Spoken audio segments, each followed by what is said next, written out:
दोस्तों, जब भी मैं कांग्रेस को लेकर या राहुल गांधी जो कांग्रेस के नेता हैं, उनको लेकर कुछ ऐसी बातें बोलता हूं जो कि एक सच्चाई उजागर करने वाली होती है या राहुल गांधी के समर्थकों को एक आईना दिखाने के लिए होती है। तो कई लोग बोलते हैं कि अरे यार, तुम तो राहुल गांधी की बुराई करते हो, तुम बीजेपी के एजेंट हो।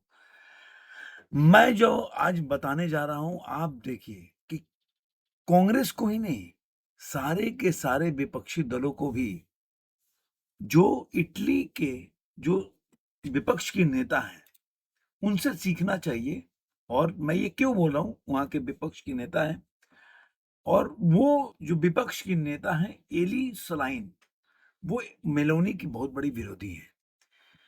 विपक्षी दल में तो ऑब्वियसली विरोध होना चाहिए, लेकिन जब ट्रंप ने मेलोनी जो है वहाँ के प्रधानमंत्री, उनके लेकर ट्रंप ने जो बड़ी बात की और उन्होंने अपने इंटरव्यू के दौरान ये बताया, कहा कि मुझे लगा है था कि उनमें हिम्मत है। मेलोनी के बारे में पहले तो जान लीजिए काफ़ी अच्छे संबंध थे उनके और वो एक तरह से देखा जाए तो जो अभी पीस टॉक हो रहा था ना, उसमें उनको शामिल भी किया था। तो मुझे लगा था कि उनमें हिम्मत है, लेकिन मैं गलत था और आरोप लगाया कि मेलोनी को परवाह नहीं है कि ईरान इटली को 2 मिनट में तबाह कर सकता है। उन्होंने ऐसी बात बोली। क्योंकि आप जानते हैं कि मेलोनी जो है अमेरिका सेना को ईरान के साथ खिलाफ ऑपरेशन करने में जो अपना एयरपोर्ट है, हवाई अड्डा, उसको देने से मना कर दिया था। इसलिए उनको काफ़ी जो है उसके ट्रंप उनके खिलाफ हो गए। इसके पहले खूबसूरत, ब्यूटीफुल, अविश्वसनीय, इनक्रेडिबल बोलते रहे, इसमें कोई बात नहीं। लेकिन एक और चीज़ है, जो पोप को लेकर जो ट्रंप का एक बयान आया था, वहाँ पे ट्रंप के समर्थन में पोप के समर्थन जो मेलोनी ने लिखा था, वो भी मैं बताता हूँ, फिर ये विपक्षी दलों की बात करूँगा। ट्रंप ट्रंप ने इसके पहले वाले जो देखेंगे कि एक उन्होंने एआई जनरेटेड फोटोग्राफ्स किया जिसमें अपने को जीसस क्राइस्ट दिखाया था और वहाँ के जो पोप हैं उनके ऊपर आरोप लगाया था कि अपराध को रोकने में विश्वास ही नहीं रखते, कैथोलिक चर्च को नुकसान पहुंचा रहे हैं। इस तरह का उन्होंने बोला कि पोप को गंदी दुनिया की वास्तविकताओं को समझाने की जरूरत है, विशेष रूप से ईरान के परमाणु खतरे के संबंध में। उन्होंने पोप की आलोचना किया, लेकिन माफी मांगने से भी इनकार कर दिया। उन्होंने अपना जो फोटोग्राफ्स भी मैंने बताया कि एआई जनरेटेड डाला। इस पे पोप जो लियो हैं, वो जो उन्होंने कहा कि मैं ट्रंप प्रशासन से डरता नहीं हूँ और उनको जो कहना करें, मैं जो मुझे अच्छा लगता है वो मैं कहूँगा। अब वहाँ पे जो जॉर्जिया मेलोनी हैं, उन्होंने उनको सपोर्ट में कहा कि मेलोनी ने पोप का साथ दिया, बयानों को जो ट्रंप के बयान थे उसको अस्वीकार्य बताया। ये सब उन्होंने निंदा की उसको और इस तरह से। लेकिन उसके बाद ट्रंप ने जो बोला उसको लेकर एक हर देश का एक संप्रभुता होती है कि कोई भी जो दूसरा देश है, वो दूसरे देश के राष्ट्रपति के बारे में या उसके प्रधानमंत्री के बारे में, राष्ट्र का सर्वोपरि है, पद पे बैठा है, उसके बारे में बोल नहीं सकता, उसकी संप्रभुता होती है। और यहाँ पे ट्रंप ने एक जो बोले कि एक विवादास्पद या एक लाइन को लांग गए। तो उन्होंने क्या बोला, जो आपने एलिस लाइन ने बोला कि बचाव करने में बोला।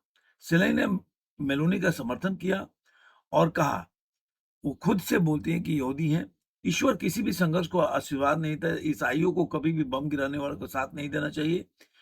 इस आलोचना ने ट्रंप की ओर से कड़ी प्रतिक्रिया को जन्म दिया और तो जो पोप लियो थे जो बोले थे उसका भी मेलोनी ने समर्थन किया, तो उसकी बचाव में सलीम जो अपना स्टेटमेंट जारी किया। उन्होंने पूरा जो ये जो पोप थे लियो, उन्होंने पूरा बोला था, ईश्वर किसी भी संघर्ष का आशीर्वाद नहीं देता, ईसाइयों को कभी भी बम गिराने वालों का साथ नहीं देना चाहिए। इस आलोचना में ट्रंप की कड़ी प्रतिक्रिया को जन्म दिया और उसके बाद से उनको बोला कट्टर वामपंथी है, उनके बारे में ट्रंप ने आरोप लगाया। तो अब इस पे मेलोनी ने उनको बचाव किया और उनकी निंदा किया, मैंने आपको जैसे बताया। लेकिन कहने का मतलब क्या है कि जो वेरोना ने पत्रकारों से बात करते हुए बोला कि मौजूदा हालत को देखते हुए सरकार ने इजरायल के साथ रक्षा समझौते के स्वत नवीनीकरण को निलंबित करने का फैसला किया। उन्होंने कहा कि जब भी कुछ ऐसी बातें होती जिनसे हम सहमत नहीं होते तो हम उसी के अनुसार कार्य करते हैं। इस तरह से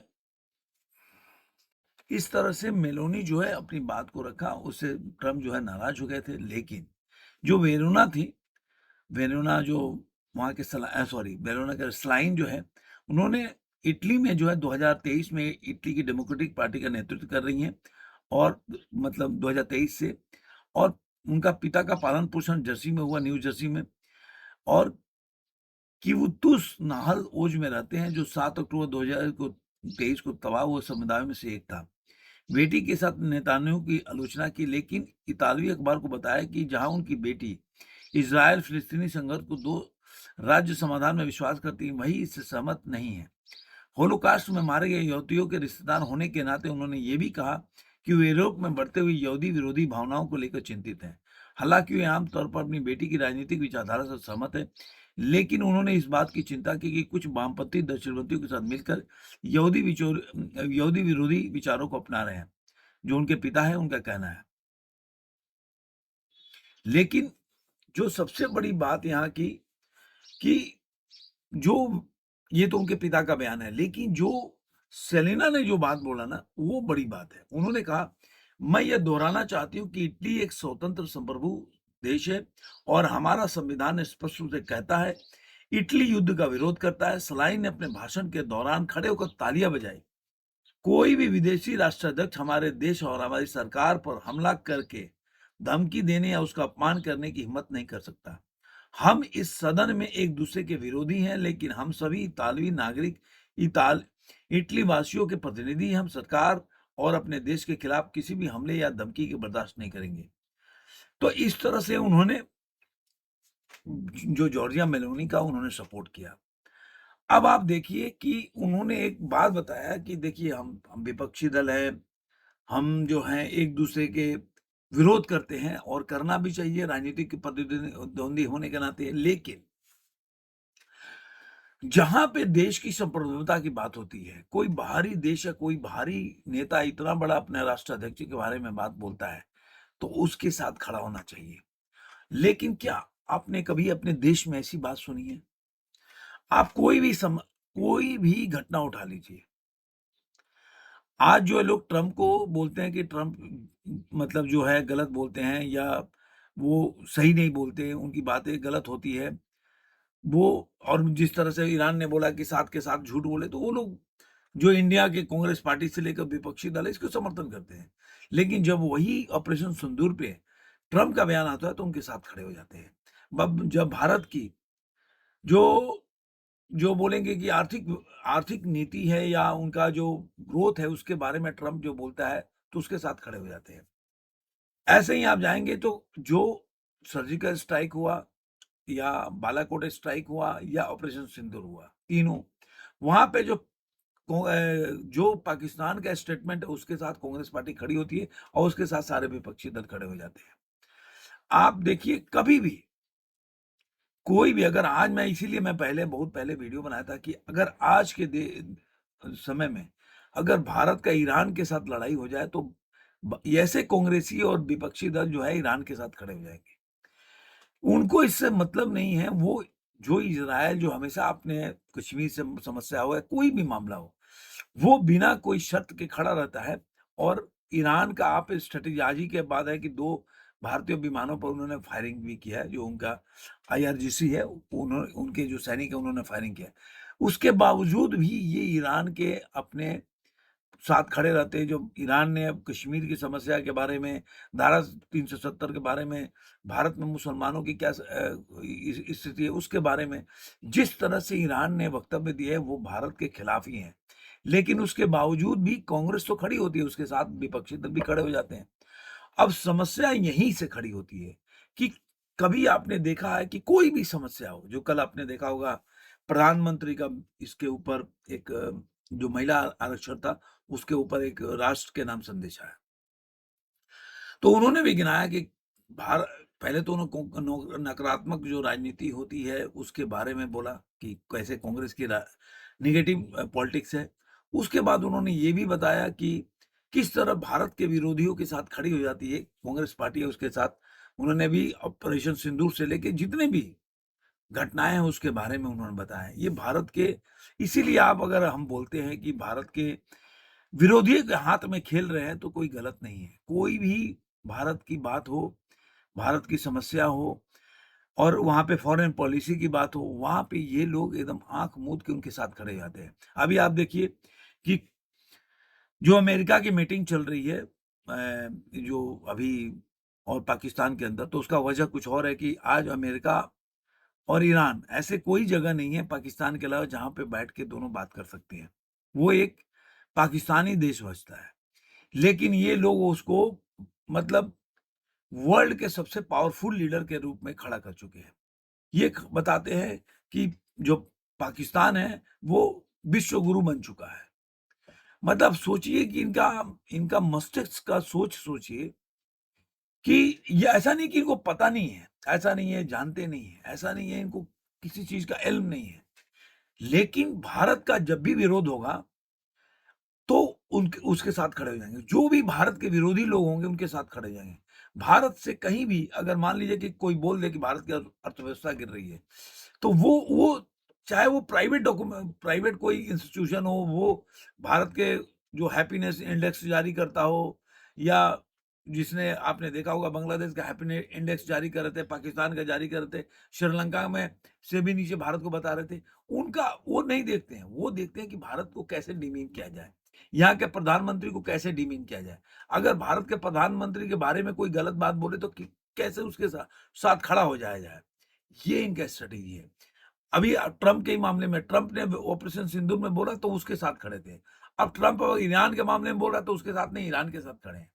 तो इस तरह का दोहरा चरित्र, और यही वजह होता है कि आज के टाइम में जितनी भी चुनाव हो रही है, कांग्रेस तो अप्रासंगिक होती जा रही है, उसके साथ-साथ विपक्षी दल। और मैं आपको पहले से जो आपने देखा होगा कि मैंने जब चुनाव हो रहा था, उस चुनाव के पहले से ही मैंने बोला था कि चौंकाने वाले परिणाम जो है वो आएँगे वेस्ट बंगाल में। मैंने आपको बोला था और आप यकीन मानिए कि इस बार जो ममता बनर्जी की सरकार है वो जाने वाली है। मेरा ऐसा बोलता है। हो सकता है बाद में अगर ऐसे कुछ सीट्स आ जाए जहाँ पे कांग्रेस के समर्थन से या वामपंथी दलों के समर्थन से सरकार बन जाए, तो कांग्रेस उनके साथ खड़ी हो जाएगी। इनको इससे मतलब नहीं है कि अगर भारत में घुसपैठियों का मुद्दा हो, एसआईआर का, वहाँ वो घुसपैठियों के साथ खड़े हो जाते हैं। मतलब इनको भारत विरोधी चीज़ हो, अभी डीएमके जो हैं स्टालिन, वो हमेशा तमिल ऐसे बात करते हैं, तमिल अलग देश है, तो उसके साथ खड़े हो जाते हैं। इनका उसको कोई मतलब नहीं है, देश से कोई लेना-देना नहीं है, इसलिए लोग मानते हैं कि ये देश के बाहरी ताकतों के हाथों में खेल रहे हैं, यही वजह है। और जिस तरह से ये चीज़ें चल रही है ना, मैं कह रहा हूँ कि इनके आने वाले दिनों में चुनाव दर चुनाव इनकी यही परिस्थिति होगी। हमेशा ये टारगेट बदलते जाएँगे, कभी ईवीएम को, कभी सीबीआई को, कभी ईडी को, फिर ईवीएम को, उसके बाद आप देखेंगे एसआईआर को। इस तरह से वो मुद्दा बनाते रहेंगे, चुनाव कभी नहीं जीतेंगे। वो जो 99 सीट जो 100 में 99 लाने का अ, आप देखिए कितना ट्रोल हो रहा है राहुल गांधी। मुद्दा था महिला आरक्षण पे बोलने का। बोल क्या रहा है मैजिक। और सोचिए जो आदमी समर्थन करता था राजीव सरदेसाई, उसने इनको ट्रोल किया। उसने इसने बोला कि भाई मैं सोच रहा था कुछ बात बोलेंगे, वो पता नहीं क्या ऊट-पटांग बातें बोल रहे, बाद बाद में उन्होंने 16 का ज़िक्र किया, 16। तो उन्होंने बोला, अब कांग्रेस बाद में ट्वीट करे कि एप्स्टीन फाइल। अरे भाई, तो वो भी बोल रहा है कि भाई तुम्हारे पास सबूत है, इतने दिनों से चिल्ला रहे हो, लेके आओ एप्स्टीन फाइल, क्यों नहीं लेके आ रहे हो? संसद के पटल पे रखो और उजागर करो, तब तो आप कर नहीं रहे हो। तो कहने का क्या मतलब है कि ये जो भारत का, अभी आपने देखा होगा कि जिस तरह से वहाँ पे जो विपक्षी पार्टी है, नेतान्याहू जो अपना इज़राइल में, उन्हें पूरा का पूरा जो बेंजामिन नेतान्याहू का सपोर्ट किया है। तो ये होता है सपोर्ट, ये होता है देश के साथ खड़े होना जब परिस्थिति आपके अगेंस्ट में हो तो। ऐसा नहीं कि आप पूछो कि नहीं ऑपरेशन सिंदूर चल रहा है, हाँ, मैं साथ में तो हूँ। आपके कितने विमान गिरे? आप बताओ। आपने समझौता सरेंडर क्यों कर दिया? नरेंद्र सरेंडर। एक तरफ आप बोल रहे हो कि हम तो साथ खड़े हैं, ये कौन-सा साथ है भाई? आप दिन भर उनकी बुराई भी कर रहे हो, 24 घंटे पाकिस्तान की भाषा भी बोल रहे हो और बोल रहे हैं हम सपोर्ट करें। कौन सा सपोर्ट है भाई? तो इससे सीखना चाहिए। यही हालत है कि ये पूरे जीवन जब तक अभी जागरूक होता जा रहा है, तो मुझे लग रहा है कि राहुल गांधी अपने पूरे जीवन में कभी भी सत्ता में वापसी नहीं आएँगे। और मुझे कई बार लगता भी है, मैं बोलता हूँ कि वो सत्ता में वापसी के लिए नहीं, वो देश में अराजकता फैलाने के लिए वो पॉलिटिक्स में आए हैं। धन्यवाद।